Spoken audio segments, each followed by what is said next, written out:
सब माइक तो ले लीजिए। मैं आपको पूर्व में बता चुका हूं कि आप विषय राष्ट्रपति भाषण में रखें। अभी नहीं आपका सर, कोई हम रिकॉर्ड में नहीं जाएगा। नहीं माने ओके। आज स्टूडेंट्स बहुत परेशान है। क्या है 7 साल में 70। I am not getting no. Om Birla को जिस काम के लिए जाना जाता है, जिस काम के लिए उन्हें फिर एक बार प्रधानमंत्री नरेंद्र मोदी ने लोकसभा का स्पीकर चुना है, वो काम करने में बड़ी शिद्दत से ओम बिरला लगे हुए हैं। जी हाँ, नई सरकार बनने के बाद सदन के सत्र को शुरू हुए महज 4 दिन हुए हैं, लेकिन इन 4 दिनों में ओम बिरला ने हर वो काम कर दिया जिसके लिए वो मशहूर हैं। पिछले 4 दिनों में उन्होंने विपक्ष का अपमान किया, विपक्षी नेताओं की बेइज्जती की, संविधान पर आपत्ति जताई और इसके साथ ही अब माइक बंद कर दिया। 2 तस्वीरें आपको दिखा रही हुई, 2 तस्वीरें आप देखिए। एक तरफ लोकसभा में नेता प्रतिपक्ष राहुल गांधी हैं।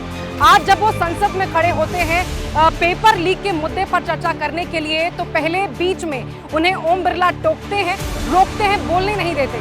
जब राहुल गांधी उन्हें और बोलने देने की इजाजत मांगते हैं, तब भी वो लगातार उसमें आपत्ति जताते रहते हैं और बाद में उनका माइक बंद कर दिया जाता है। दूसरी तस्वीर आप देखिए, क्योंकि दूसरी तस्वीर में मल्लिकार्जुन खड़गे हैं, राज्यसभा के नेता प्रतिपक्ष।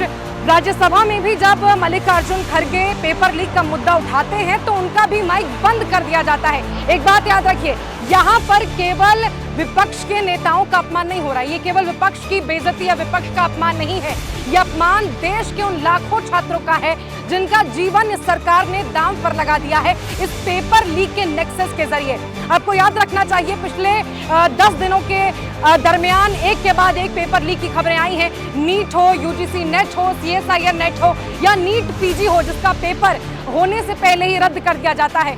ये तमाम उदाहरण हैं और पेपर लीक के इसी मुद्दे पर आज चर्चा करना चाहती थी कांग्रेस। पूरा इंडिया इस पर चर्चा करना चाहता था, इस पर संसद में चर्चा हो, ये मांग थी उनकी।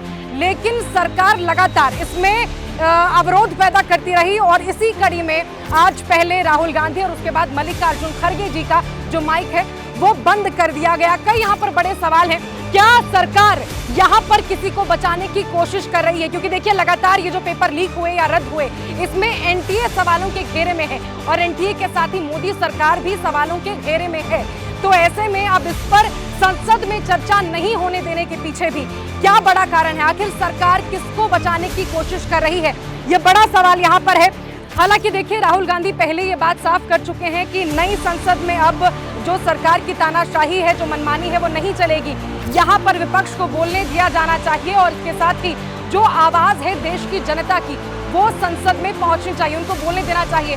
लेकिन आज इस तानाशाही सरकार ने इस पर चर्चा नहीं होने दी। हालांकि कांग्रेस और पूरा इंडिया जो है, पूरा विपक्ष जो है, इस मुद्दे पर अड़ा रहेगा तब तक जब तक इस देश के छात्रों को न्याय नहीं मिल जाता है।